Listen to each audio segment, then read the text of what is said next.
राम राम दोस्तों बात करते हैं पंचम भाव की। पंचम भाव बुद्धि का है, क्रिएशन का है और संतान का है। दोस्तों इसे पूर्व पुण्य भाव बोला जाता। आपके जो पिछले जन्म के पुण्य हैं उनका जो फल किस रूप में आपको प्राप्त हो रहा है इस भाव से देखा जाता है। दोस्तों इसका मालिक जहाँ बैठ जाता है वहाँ चीज़ें बड़ी आसानी से मिलने लग जाती हैं। किसी का पंचम भाव का मालिक अगर सही केंद्र में या त्रिकोण में, पंचम भाव का मालिक पंचम में बैठा हो, लगन में बैठा हो या नौवें भाव में बैठा हो तो अत्यंत शुभ माना जाता। और यह केंद्र के 1, 4, 7, 10 में बैठा हो तो जहाँ ये बैठता है वहाँ आपके पिछले जन्म के पुण्य काम करने लग जाते हैं।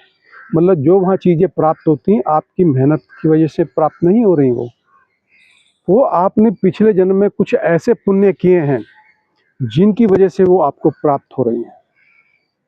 ये खाना अच्छा है, इस खाने का मालिक अच्छा, तो संतान भी अच्छी मिलती है। आप लोगों को कहते हुए कई बार सुना होगा कि भाई इस बंदे ने कुछ ऐसे पिछले जन्म में कर्म किए हैं कि जो इसको ऐसी संतान मिली। या उस व्यक्ति से, उस जातक से भी कहोगे या वो खुद भी कहेगा कि भाई मेरे कुछ ऐसे पुण्य थे, ऐसे कर्म थे जो मुझे ऐसे संतान मिली, इतनी अच्छी संतान मिली, इतनी आज्ञाकारी संतान मिली। दोस्तों ये पंचम भाव का मालिक अगर आपके धन भाव में बैठ जाए और इसकी महादशा आ जाए तो उस समय जो धन आपको प्राप्त होगा प्रचुर मात्रा में प्राप्त होगा, कम मेहनत में ज़्यादा लाभ। अगर उस ग्रह की दशा चल रही है तो आप समझिए कि आप मालामाल हो गए। आपको भी अच्छी तरह पता होगा कि आप मेहनत तो कम कर रहे हैं लेकिन लाभ बहुत हो रहा है। दोस्तों ये बहुत शुभ एनर्जी है।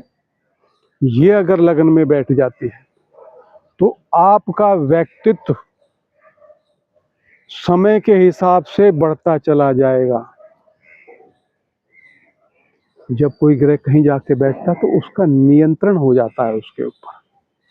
आपके ऊपर हमेशा एजुकेशन का दबाव रहेगा, लर्निंग का जब दबाव रहेगा कि आपको कुछ नया सीखना है, ये हमेशा। और जब आप लर्निंग करोगे, ज्ञान प्राप्त करोगे, धर्म का मालिक पंचम धर्म का है।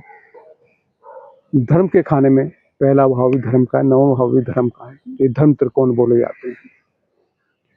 ऐसे जातक ज्ञानवान, धर्मवान ऐसा जातक होता है और उसका व्यक्तित्व दिन रात बढ़ता ही रहता है।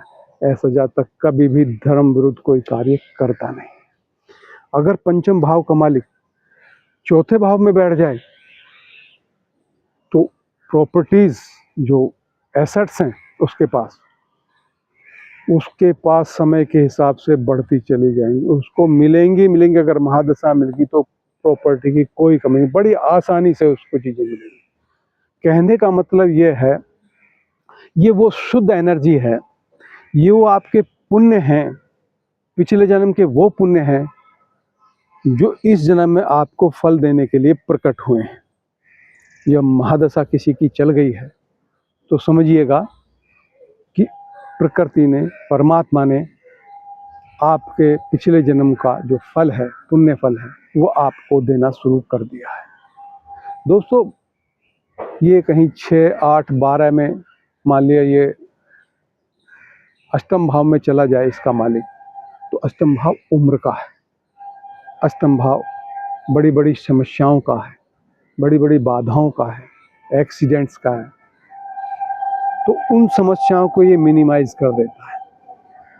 वहाँ जो जिंदगी में उथल पुथल जो जिंदगी में होनी होती है, वहाँ ग्रह जब बैठ जाता है उसकी साधना करनी पड़ती है। लेकिन इस पुण्य भाव का जो मालिक का बैठना जातक की उम्र को बढ़ा देता है और जातक को ये दूसरे का धन भी है। अष्टम भाव दूसरे का धन है। तो दूसरे का धन आसानी से इसके जीवन में इसको मिलता है। ये वो जगह है जहाँ पैतृक संपत्ति देखी जाती है, पति का पत्नी का धन देखा जाता है, वो इसको मिलता है। पत्नी है तो पति से मिलेगा, पति है तो पत्नी से मिलेगा, बड़ी आसानी से मिलेगा। ये शुभ एनर्जी है, जहां बैठ गई वहां के विकारों को खत्म कर देती है। इतनी शुभ एनर्जी ये अगर छठे भाव में बैठ जाए, जातक की बुद्धि बड़ी तीव्र काम करती है। वो किसी भी समस्या को चुटकी में सुलझाने की उसके पास ताकत होती है, क्योंकि छठा भाव रोग रिपु इनका है, जो हमारे अंदर विकार हैं उनका है, उन पर इसकी बुद्धि का पूर्ण नियंत्रण होता है। उस जगह पर बैठने के बाद जो जिंदगी की जो उलझने हैं, जो समस्याएं हैं, जो डेली आप जिनको फेस करते हैं, उनसे लड़ने की बुद्धि ये ग्रह दे देता है। लेकिन थोड़ा सा, क्योंकि नेगेटिव भाव में आके बैठा जब ग्रह, जहाँ बैठता वहाँ तो शुद्धता कर दी है उसने, लेकिन जहाँ से उठ के आया है वहाँ उसका प्रभाव थोड़ा देखने को मिलेगा। संतान से विरोध हो सकता है विचारधारा का, लेकिन संतान भी उतनी ही तीव्र बुद्धि की होगी। ये कंपटीशन का खाना है, एक सिस्टम से काम करने को कहता है, सर्विस का खाना है। तो यहाँ बैठ के भी ये शुद्ध एनर्जी उन सब चीज़ों को नियंत्रित कर देती है, कम कर देती है। किसी का भी पंचम भाव का मालिक छठे में बैठ जाए तो यहाँ की जो समस्याएं हैं उनको बिल्कुल मिनिमाइज कर देती है। बस ये होना चाहिए कि वहाँ पर वो पंचम भाव का मालिक कोई ग्रह जब यहाँ के छठे में बैठ जाए तो वो किसी क्रूर ग्रह के संपर्क में ना आ जाए। थोड़ी समस्या बढ़ जाती है, क्योंकि क्रूर फाइट को दिखाता है। तो दोस्तों, जहाँ भी ये बैठेगा, अगर ये सप्तम भाव में पत्नी के भाव में बैठते हैं, व्यवसाय का है, वो आपसी लेन देन का है, तो ये पत्नी को प्रेम करने वाला, ये जो रिलेशन है इसके, वो बड़े मधुर होंगे। लोगों से इसके रिलेशन मधुर होंगे। जो वाइफ के साथ बॉन्डिंग होगी वो भी बड़ी ज़बरदस्त होगी। इतनी शुद्ध एनर्जी है कि जहाँ भी बैठेगी, पंचम भाव, आप बार बार मैं आपको बता रहा हूँ, पंचम भाव आपके पिछले जन्म के पुण्य हैं। ये आपको चित्त को भी दिखाते हैं, आपकी क्रिएशन को दिखाते हैं, आपके हृदय में जो प्रेम है, आनंद है, उसको भी दिखाता है। आनंद कहाँ पहुँच गया? सप्तम भाव। ऐसे ही अगर ये कर्म क्षेत्र में पहुँच जाए, 10वें खाने में पहुँच जाए, तो आप जो कर्म करोगे, अगर आपने एक कदम उठाया तो 4 कदम आपके ऑटोमेटिकली बड़े आसानी से उठ जाएंगे। वो आपके पद प्रतिष्ठा, मान सम्मान, मतलब जो आप एक्शन करते हो उन सब का 10वां भाव है। तो 10वें भाव में जब पंचम भाव का मालिक जब 10वें भाव में जाएगा तो आपके कार्य क्षेत्र का रात दिन विकास होता चला जाए। कम मेहनत में ज़्यादा विकास, कम मेहनत में ज़्यादा काम, आपका कैरियर का, आपके काम का विकास होगा, निरंतर विकास होगा। बुद्धि वहाँ बैठेगी, आपका चित्त वहाँ बैठेगा, आपकी शुद्ध एनर्जी वहाँ बैठेगी, आपकी क्रिएशन वहाँ बैठेगी। देखो, अफ्लेक्शन हो किसी का, कोई ग्रह नेगेटिव ग्रह राहु केतु शनि देखे तो वो अपना प्रभाव उस तरह से उस जगह पे देते हैं, फिर एटमॉस्फेयर बदल जाता है, फिर इनका प्रभाव आ जाता है। शनि है तो संघर्ष आ गया, मंगल है तो विवाद आ गया, राहु है तो उलझने आ गई, तो ये चीज़ें जुड़ जाती है। ऐसे ही लाभ भाव में बैठ जाए, पंचम भाव का मालिक 11वें भाव में बैठ जाए, ये बड़ी ज़बरदस्त पोजीशन है। ऐसे जातकों को हमेशा लाभ की प्राप्ति, इच्छाएं बड़ी आराम से पूरी हो जाती है जीवन की। ये जीवन में कोई भी इच्छा करे उसकी पूर्ति दोस्तों पक्की है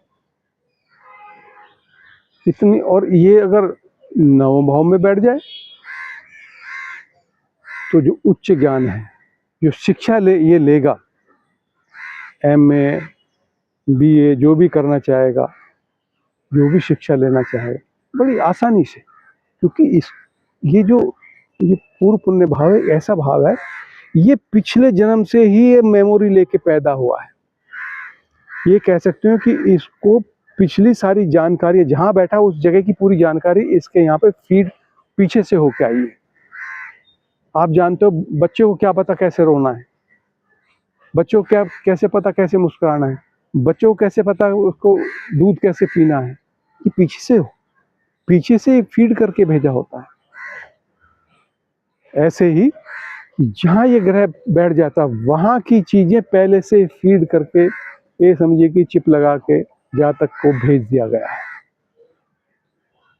जहाँ बैठ जाएगा उस चीज की जानकारी जातक को पहले से ही पता होती है। ये इस तरह की एनर्जी होती है।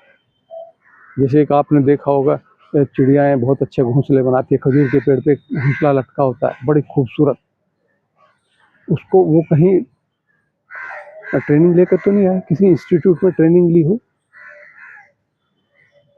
किसी इंजीनियरिंग कॉलेज में ट्रेनिंग ली हो, कुदरत ने उसको यहाँ से मेमोरी में इस तरह से भेजा है। ऐसी ही एनर्जी है पंचम भाव की, उसी तरह की एनर्जी है ये पंचम भाव की जिसकी मैं बात कर रहा हूँ। जहाँ बैठ जाता है वहाँ की एनर्जी, ये इस ग्रह का, इस खाने का जो ग्रह पंचम भाव का जो मालिक होता है, वहाँ की एनर्जी वो पीछे से लेके आया होता है। उसे पता होता है, पहले से उसके अंदर फीड होता है। कभी आप देखो किसी बच्चे की अगर ये पंचम भाव की दशा बचपन में चल जाए और जहाँ उसका ग्रह बैठा हो, उस खाने की चीजों को देखेगा, उसे पहले से नॉलेज है।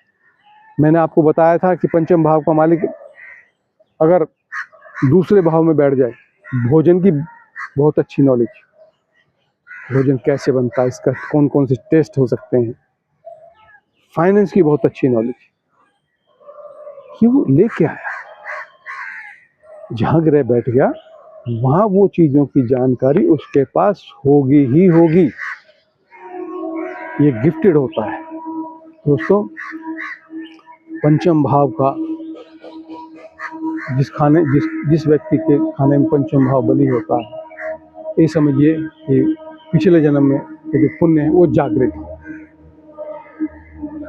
दोस्तों कई बार यहाँ क्रूर ग्रह आके बैठ जाते हैं, तो उससे ये पता चलता है कि भाई जो आपने पीछे जो किया उसमें आपने किस तरह से समाज में, किस तरह से लोगों के साथ, या जिस भी योनि में थे आप,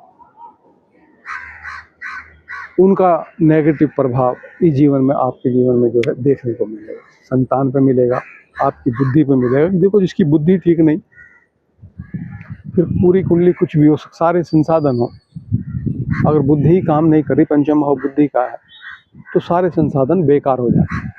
दोस्तों मैं अपनी वीडियो को यहीं विराम देता हूँ शब्दों को। मेरी वीडियो को लाइक कीजिएगा और चैनल को सब्सक्राइब जरूर कीजिएगा।